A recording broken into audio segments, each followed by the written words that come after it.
So, hello and welcome back to Sunday Sofa Stories.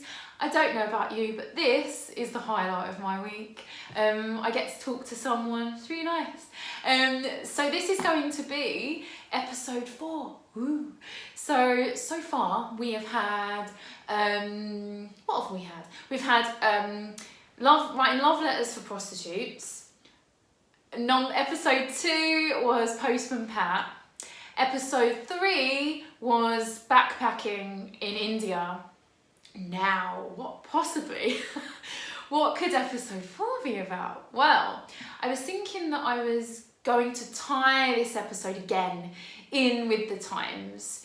So there are so many people right now that I know of, and I think everyone knows someone who is financially really struggling at the moment with this tricky time. And so I wanted to do a story about that. And also, to be honest, being a pauper is not new to me. I've personally been in training for this my whole life. Because, well, we've never had any money, and my family are all just like a bunch of Oliver Twists and chimney sweeps, let's be honest. So I've been in training and I've learnt a lot about sort of being entrepreneurial and hustling. So this is kind of what this episode is going to be about. So this episode number 4, is called, get your pen and notepad ready to give you tips. A Guide to Being a Pauper by Kate Thomas. Enjoy! Ooh, blimey. So here we go, episode 4. A Guide to Being a Pauper by yours truly, Kate Thomas. So as I was saying earlier, not being funny, I've been in training to be a pauper and be poor my whole life. My whole family are a bunch of like Oliver Twists and chimney sweeps, so this is normal for me. But it got me thinking about how sometimes being in these kind of situations can really force you and encourage you to think outside the box, to hustle that little bit harder, and to be entrepreneurial. And actually sometimes it's really not a bad thing. And I definitely, I inherited that for sure from my parents.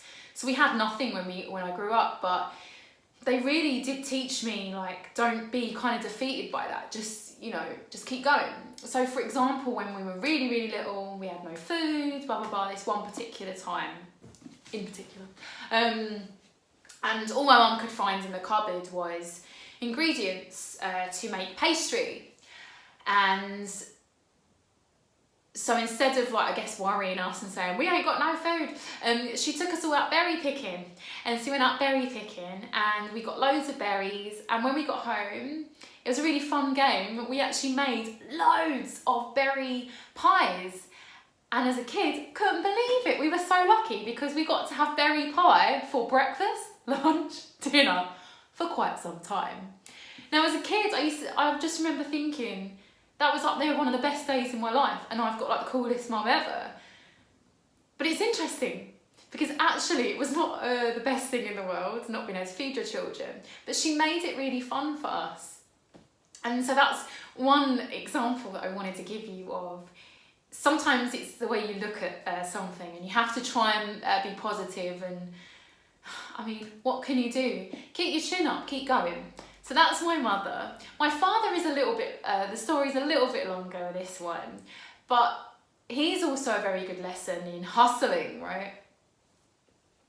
So my dad was very clever and was a car mechanic, but wasn't working in one particular time, couldn't get work. And he was trying to sort of drum up work, I guess. And so every Saturday we would drive him to Tesco's car park, and we would drop him off in Tesco's car park in his half car. Yes, you heard me right, half of a car. So what half a car is, Well, it's kind of what it says on the tin. It's literally half of a car. So, back in the day, we used to have 2 cars, but then we couldn't afford 2 cars anymore. So then my dad decided to cut one of the cars in half. So then we had 1.5 cars. So if you imagine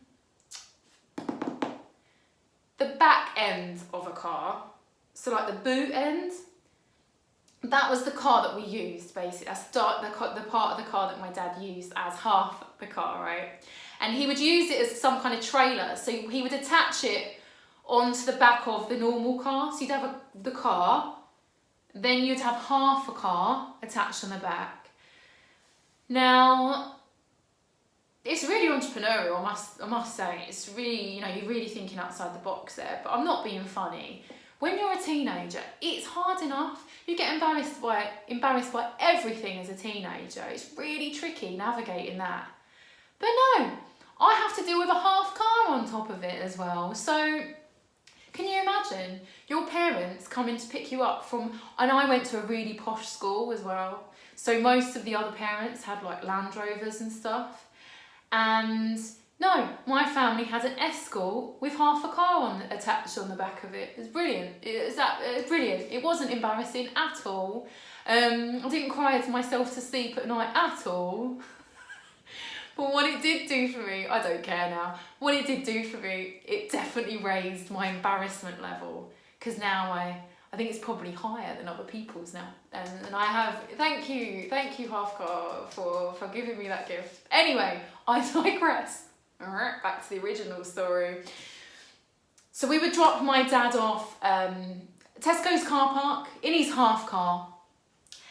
And because he was a car mechanic, what he would do with all of his tools and stuff, he would sort of try and drum up business. He'd sit kind of with the half car open, trying to drum up business with his signs, roll up, I fix cars, that kind of thing, right? And so when people drove into Tesco's car park to go and get their shopping, really strangely, when they drove into Tesco's, their cars were fine. And then they would go into Tesco's and do their shopping. But sometimes when they came out of Tesco's with their shopping, it would be really weird. Like sometimes their cars, like they just didn't work anymore. Like nothing major, just, the odd flat tyre or the car just, wouldn't start. But it was fine. It was really lucky actually because my dad was there. And he was able to save the day and come and help them out. Lucky that. So that's entrepreneurialism on a whole nother level, right? Or naughty? Might be a bit naughty. I think it's funny now, whatever. No cars were harmed in that process. So this, obviously I was brought up with being entrepreneurial and hustling. And so that, I obviously wasn't going to really fall far from the tree, and I didn't fall far from the tree. I mean, you could argue that this video within itself is a good example of being entrepreneurial, making the best of a bad situation. But I'm going to give you 2 little stories about how I've kind of I've done weird things, I guess, to earn money over the years. Nothing dodgy though, nothing dodgy. And the first one would be from when I was at university. Don't know how I did it, but I managed to get myself financially for university. Absolute miracle. But it's probably because of things like this. So I remember getting through to my 3rd year and I had no money, quelle surprise, and I couldn't afford to buy any food. And so I didn't know how I was going to feed myself. And by miracle, I saw this little advertisement on the wall in the student union. And it said they were looking for a student to open up their room that had to be in halls of residence. They were going to open up they were willing to open up their room for the day for potential students and their parents to come and essentially come and look at you like you're a hamster in a cage, be a student in your room. Like, so they wanted to kind of get an idea of what a student would look like within this room. So I couldn't leave my room. So people would literally walk in my room. I would have to sit at my desk pretending to read stuff. They would look at me for a little bit and then they would walk out. And I had that all day. But you know what the grand prize was? Amazing, amazing prize. Especially at this time for me, you know, when I couldn't afford to eat. The grand prize was a £20 Asda voucher. Not sure now if it was really worth it, but desperate times. Anyway, I managed to get, because it was back in the day, I actually managed to get quite a lot of food with that £20 Asda voucher. And I worked out my shopping list to an absolute T. So I'm going to discuss some of the items that were on this list. So, typical student foods. We have pasta. We have tuna. We have sweet corn. Bourbon biscuits was a very nice sweet alternative for me at the time. Cheap as chips. And was a real staple for me. No shopping list as a student was complete without bourbon biscuits. And also, Asda at the time used to do this amazing fine wine called La Comida. Oh, it was lovely. And you'd find La Comida on the bottom shelf in the corner, and it cost £1.80. So you can imagine what that tasted like. But I was a student and I was able, I think, to get 2 or 3 bottles for £1.80 with my £20 Asda voucher. And I was happy. So that's one way when I was at university, and that's how I made money there. And I've been always one for never letting finances stop me from doing what I want to do. I still want to do things like other people, so I'm still going to do them. I just maybe have to do it slightly differently when I'm there, or maybe hustle or be entrepreneurial in some way. So this continued. So then I got a little bit older and I went travelling, so I went backpacking. And somehow I managed to get myself to Australia. Woo! And while I was in Australia, guess what? I had no money. Quelle surprise. What's new? So I had no money, yet again. But guess what? Also, when I was in the hostel, there was a little sign in the hostel on the board there, and they were looking for, so there was an advertisement, a company there were looking for an actress / model. Hello, move over Gigi and Kate Moss to be the face of a huge campaign. And the money was looking pretty good. And obviously, I put myself forward for it. And guess what, guys? I got it. My travels were saved. I was going to be able to get my return flight home to the UK and see the rest of Australia. So I applied, blah, blah, blah. And how can I explain what I was the face of? So you know, in London, we have the tube. Well, in Sydney, they have a thing called City Rail. So guys,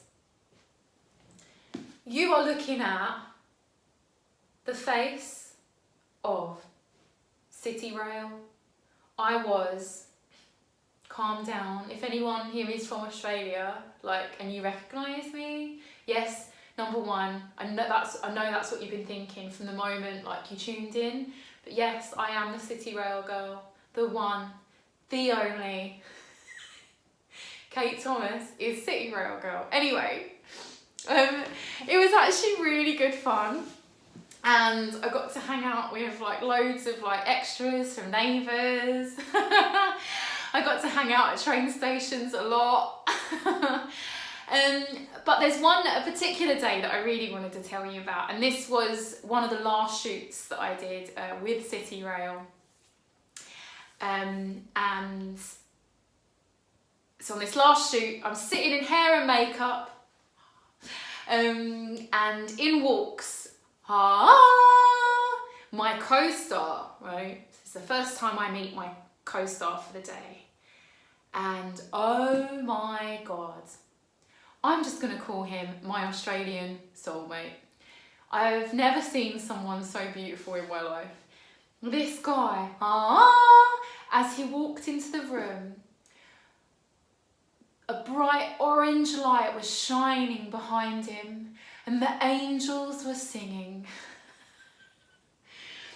And our eyes met, and I just knew in that moment that I needed to start doing research into how I was going to permanently move to Australia. And then not only was he amazing and smiley and lovely, he was so lovely as well as a person, and we absolutely hit it off, and we couldn't stop talking. We got on really, really well, and totally don't care about this, by the way, but it is important as part of the story. He had half a foot, so on one of his legs he had half a foot, right? And don't care, whatever, he was beautiful, I wanted to marry him, right? This is where we are.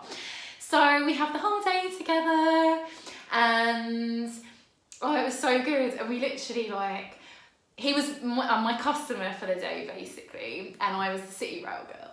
And so I had to pretend to sell him tickets, and even through the glass, I could feel the connection.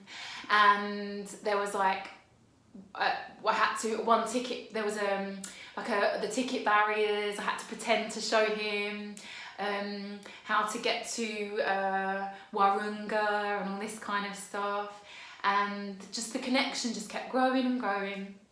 And then it got to the final sort of scene of the day, and the final scene was our big moment. So the final scene was going to be that he was going to tell me that he had found a suspicious looking package on one of the platforms, and me, as the City Rail girl, I was going to come in and save the day and stuff, and it was going to be a really good moment.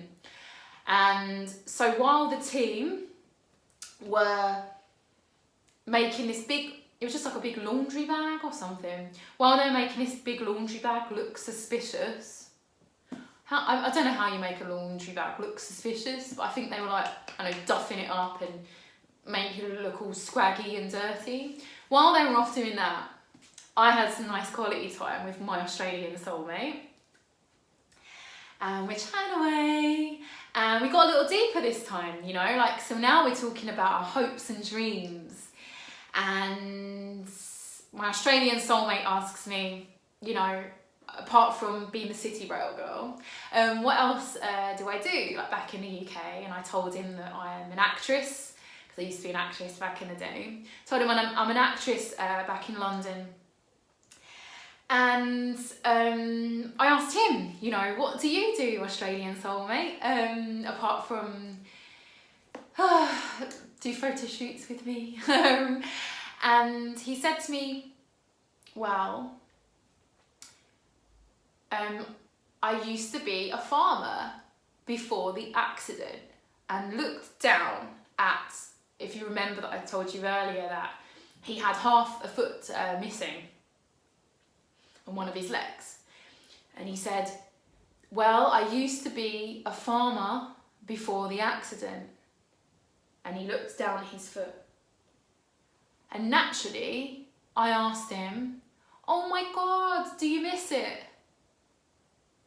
And he got so angry with me, and he said, well, you kind of do miss a foot when it's missing. That's so not what I meant, but it was too late. I meant, as you might have guessed, the farming, but it was too late, guys. He took it as though I meant, does he miss his foot? It was too late. He then point blank refused to speak to me for the rest of the day. So my future with my Australian soulmate was gone in a dash, because I said the wrong question. I used the wrong wording, I guess. But yes, but it was a fantastic job. Even though I lost a future husband out of it. It was an amazing job to have. And it was another example of, I guess, me, I don't know, hustling and getting myself through situations. So this story's actually been a lot longer, I think, than my usual stories, because it's been lots of stories in one. So I'm going to wrap up. So I guess, yeah, so here's my little guide on how to survive being a pauper. Well, you hustle, and you be entrepreneurial, and you be positive, and you just think outside the box and work with your current situation. That's how you survive it. Well, I think so anyway. So as I've been talking about being poor, being a chimney sweep, and being a bit of an Oliver Twist, I thought I would leave you on a bit of a sing-song today, to cheer us all up. Yay! And I love singing, and I love the musical that this is going to come from. But I hope you all have a wonderful rest of the week. I hope you enjoyed my weird stories. Keep tuning in. But I shall see you next week. Bye! Small pleasures, who would deny us these? Gin toddies, large measures, no skimping if you please. I'll rough it, I'll love it, life is a game of chance. I'll never tire of it, leading this merry dance. If you don't mind having to go without things, it's a fine life. Though disease rats threaten to bring the plague in, it's a fine life. When you've got someone to love, you forget your care and strife. Let the prudes look down on us, let the wide world frown on us. Mine's a fine life.